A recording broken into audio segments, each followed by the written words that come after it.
سلام ناينو قعلو نورلو channel بيتسب كما يصنحكم سلامكم يبزح لما عندي فيليب زول زعبا مزراربي زغنا controversial issue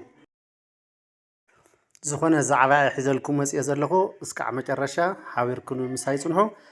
نايزي channel بيتسب زيكونكم دما سبسكرايب بمغار بيتسب كونو كومون لايك شير مغار ايترسو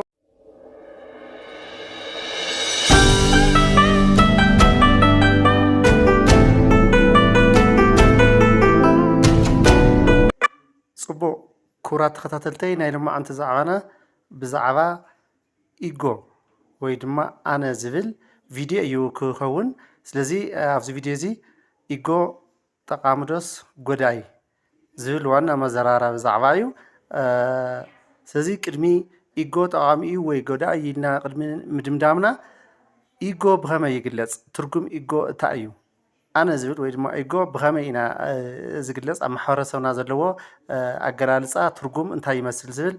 መጀመርያ ምርኣይ ከድልየና እዩ ማለት እዩ ስለዚ ኢጎ በብዙሕ መንገዲ ክግለጽ ይኽእል እዩ ወይ ድማ ብዙሓት ትንታነታት ክወሃቦ ይኽእል እዩ ብዛዕባ ኢጎ ነገር ግን ኣብዚ ቪድዮ እዚ ክገልጾ ዝደለኹ ኢጎ ማለት ናይ ደቂ ሰባት ውሽጣዊ ድሌታት ዝሓዘ ማንነት ማለት እዩ እዚ ማለት ደቂ ሰባት ካብ ማንነቶም ዝነቅል ውሽጣዊ ድሌታቶም ንምስኻዕ ወይ ድማ ንምርግጋጽ ዝጠቅም ወይ ዝደፍእ ሓይሊ እዩ ከምኡ ድማ ምስ ማንነቶም ምስ ድሌታቶም ዘይኸይድ ንዖም ዘይጠቅም ዘይረብሕ ነገር ኣብ ህይወቶም ንኸየጋጥም እንተጋጢሙ ድማ ያው ብመልክዕ ሓሳብ ክኾን ይኽእል ብመልክዕ ስምዒት ክኾን ይኽእል ብመልክዕ ተግባር ዝከላኸል ዓብይ ሓይሊ እዩ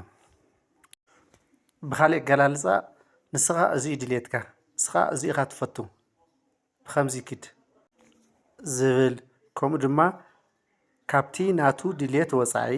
ወይ ካብቲ ንሱ ዝኣመነሉ ወፃኢ ክትከይድ ወይ ክትሰርሕ ኣብ ትሓስበሉ ዝከላኸል ካብኡ ሓሊፉ እውን እንድሕር ካብ ናቱ ድሌትን እሱ ዝኣመነሉን ወፃኢ ከይድካ ኣብ ሰውነትካ ብመልክዕ ኣሉታዊ ስምዒት ዝግለጽ ወይ ቂር ዝብሎ ነገር እዩ ብመሰረቱ ኢጎ ጠቃሚ ድዩ ጎዳኢ ደቂ ሰባት ኢጎ ምህላዎም ይጎድኦም ዶ ይጠቕሞም ዝብል ተዋና ዛዕባ ናይ ሎማዓንቲ እዩ ስለዚ ኢጎ ጠቃሚ ድዩ ጎዳኢ ንዝብል እዚ 100% ጠቃሚ እዩ ምክንያቱ እንተስ ንመንፈሳዊ ህይወትና እንተስ ንዓለማዊ ህይወትና ዝኾነ ነገር ንክንሰርሕ ኣብ ዝኾነ ደረጃ ንክንበጽሕ ዝሕግዘና ዘለዓለና ዝደፍአና ኢጎ እዩ ኢጎ የለን ማለት ምንም ሓደ ነገር ንክንሰርሕ ወይ ድማ ኣብዚ ክበጽሕ እየ ዝብል ዕላማ ኣይብልናን ማለት እዩ ስለዚ ዳርጋ ዝሞትና ኮይኑ እዩ ዝሕሰብ ወዲ ሰብ ብተፈጥሩ ዓርሱ ማእኸል ዝገበረ ሰልፍ ሰንተርድ ዓርሱ ፈታዊ እዩ እዚ ክውሰድ ዝግብኦ ሓቂ እዩ ግን ብኸመይ እዩ ዓርሱ ዝፈቱ እቲ መንገዲ እቲ ካይዳ ግን ካብ ሰብ ናብ ሰብ ይፈላለ እዩ ማለት እዩ ስለዚ ገሊኡ ውሽጣዊ ድሌታትን ውሽጣዊ ረብሓታትን ብመንፈሳዊ ህይወት ብመንፈሳዊ መንገዲ ኣቢሉ ከረጋግጽ እንተሓስብ ገሊኡ ድማ ብዓለማዊ መንገዲ ኣቢሉ ውሽጣዊ ድሌታቱ ከረጋግጽ ይደሊ ማንም ሰብ ንባዕሉ እዩ ዘቐድም ማንም ሰብ ቅድሚያ ናይ ባዕሉ ረብሓ እዩ ከረጋግጽ ዝደሊ እቲ ረብሓ ግን ብኸመይ መንገዲ እዩ ዝረኽቦ እዩ ንኣብነት ሓደ ኣብነት ንምግላጽ ሓደ ሰባት ውሽጣዊ ሰላሞም ውሽጣዊ ድሌታቶም ዘረጋግጹ ንኻልእ ሰባት ብምሕጋዝ ንኻልእ ሰባት ብምድጋፍ እዩ ካልኦት ድማ ሓደ ሰባት ድማ ንኻሊእ ሰብ ጎዲኦም ካብ ካሊእ ሰብ መንዚዖም ካሊእ ሰብ ኣጥፊኦም ንሶም ክርብሑ ንሶም ክጥቀሙ ይደልዩ ክልቲኦም ግን ንናይ ባዕሎም ረብሓ እዮም ዝኸዱ ዘለዉ እቲ ረብሑ ዘረጋግጸሉ መንገዲ ካሊእ ስለ ዝኾነ ማዕረ ስለ ዘይኮነ ናይ ክልቲኦም እምበይ እቲ እውን ሰብ ጎዲኡ ንባዕሉ እዩ ዝርባሕ ዘሎ እቲ ድማ ሰብ ሓጊዙ ንባዕሉ እዩ ዝርባሕ ዘሎ ሰብ ብምሕጋዙ ዝረኽቦ ደስታ ሰላም እኒኦ ውሽጡ ማለት እዩ እቲ ከዓነ እቲ ናይ ሰብ ሓዘን እቲ ናይ ሰብ ፀገም እቲ ናይ ሰብ ሽግር ኣብ ግምት የእቱን ንዑን ጥራሕ እዩ ብዝበለፀ ንምብርህራህ ሓንቲ ኣብነት ክውስኽ ሓደ ሰባት ሞር ዝሐጉሶም ብጣዕሚ ደስ ዝብሎም ማለት እዩ ኢጎኦም ኣብ ምንታይ ዝተመስረተ እዩ ወይ እንታይ ማእኸል ዝገበረ እዩ ኣብ ዓለማዊ ነገር ሃፍቲ ብምስብሳብ ንብረት ብምስብሳብ ወይ ድማ ኣብዛ ምድሪ ዝነኛ ኮይንካ ፍሉጥ ሰብ ኮይንካ ምሕላፍ እዩ እቲ ንዖም ብጣዕሚ ዝሐጉሶምን ደስ ዝብሎም ውሽጣዊ ድሌታቶም ኢጎኦም ኣብዚ ዝተመስረተ እዩ ማለት እዩ ሓደ ሰባት ድማ እዚ ዓለማዊ ነገር ንወገን ገዲፎም ንዓና ዝጠቅም ዝረብሕ መንፈሳዊ ህይወት እዩ ምስ ፈጣሪ ዘለና ርክብ እዩ ስለዚ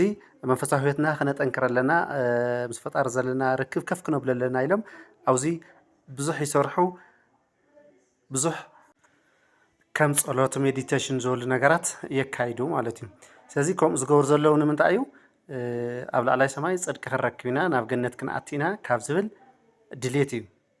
ካብ ዝብል ምኞት እዩ ስለዚ ሕዚ ንባዕሎም ረብሓ ክብሉ እዮም ኣብ ላዕላይ ሰማይ ንኽርብሑ ኣብ ላዕላይ ዘለኣለማዊ ህይወት ንረኽቡ ዘለኣለማዊ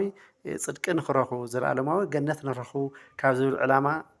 ካብዚ ዝነቅል እዩ መንፈሳዊ ህይወት ዝኽተልዎ ዘለዉ ማለት እዩ እቶም ዓለማዊ ህይወት ዝኽተሉ ዘለዉ እውን በቃ እቲ እምነቶም እቲ ድሌቶም ኣብዚ ዓለም ዘሎ ነገር ፅቡቅ ሳክሰስ ኮይንካ ወይ ድማ ዕውት ኮይንካ ምሕላፍ ፅቡቅ ህይወት ምሕላፍ እዩ ንዖም ስለዚ ክልቲኦም ሕዚ እውን ከም ትቅድም ኢለና ገለፅኮ ዝፀንሑ ንባዕሎም ረብሓ እዮም ግን እቲ ረብሖም ዘረጋግፅሉ ድሌቶም ዘረጋግፅሉ ግን ይፈላለ ከከም እምነቶም ማለት እዩ ገሊኦም ዓለማዊ ገሊኦም መንፈሳዊ ስለዚ ኢጎ ብባዕሉ ኣይኮነን ጎዳኢ ኢጎና ዝተመስረተሉ ማንነት እዩ ጎዳእን ጠቃምን ክኸውን ዝኽእል ማለት እዩ ስለዚ ከምቲ እናተገለፀ ዝፀንሐ ያው ኔጋቲቭ ኢጎ ኣሎ ፖዚቲቭ ኢጎ ኣሎ ኣወንታዊ ኣነነት ኣሎ ኣሉታዊ ኣነ ኣሎ ማለት እዩ ስለዚ እቲ ኣሉታዊ ኢጎ ዝበሃል ድሌታትካ ንምምላእ ረብሓታትካ ንምርግጋፅ እቶም እትኸዶም ከይድታት እትሰርሖም ስራሕቲ ንኻልኦት ሰባት ዝጎድኡ እንተኮይኖም እዩ ማለት እዩ ስለዚ ንባዕልኻ ጥራሕ ዘይኮነስ ናይ ካልኦት ረብሓን ናይ ካልኦት ድሌትን እውን ኣብ ግምት ክትእቲ ክትኽእል እኒአካ ማለት እዩ ካብዚ ወፃኢ ኣብ ናይ ባዕልኻ ድሌትን ረብሓን ጥራሕ ዝተመስረተ ጥራሕ እንተኮይኑ እዚ ኣሉታዊ ኢጎ ተባሂሉ ይፅዋዕ እዚ ንኻልኦት ሰባት ዝጎድእ ጥራሕ እውን ዘይኮነስ ንባዕልኻ ዝጎድእ እውን እንተኮይኑ ማለት እዩ ንባዕልኻ ዘይጠቅም ንባዕልኻ ዘይረብሕ እንተኮይኑ እውን ኣሉታዊ ኢጎ እዩ ኣወንታዊ ኢጎ ማለት ግን እቲ ብዓለማዊ ክኸውን ይኽእል ወይ ድማ ብመንፈሳዊ ናብ ዝሐሸ ብራኸ ናብ ዝሐሸ ናይ ህይወት ዕቤት ከሰጋግረና ዝኽእል ኢጎ ወይ ድማ ናይ ኣነ ማንነት እዩ ማለት እዩ ስለዚ ኣወንታዊ ኢጎ ማለት ንኻልኦት ከይጎዳእኻ ንባዕልኻ እውን ከይጎዳእኻ ማለት እዩ ንስኻ እውን ትርብሐሉ ካልኦት እውን ዘይጉድእሉ ባላንስድ ዝኾነ ኢጎ ማለት እዩ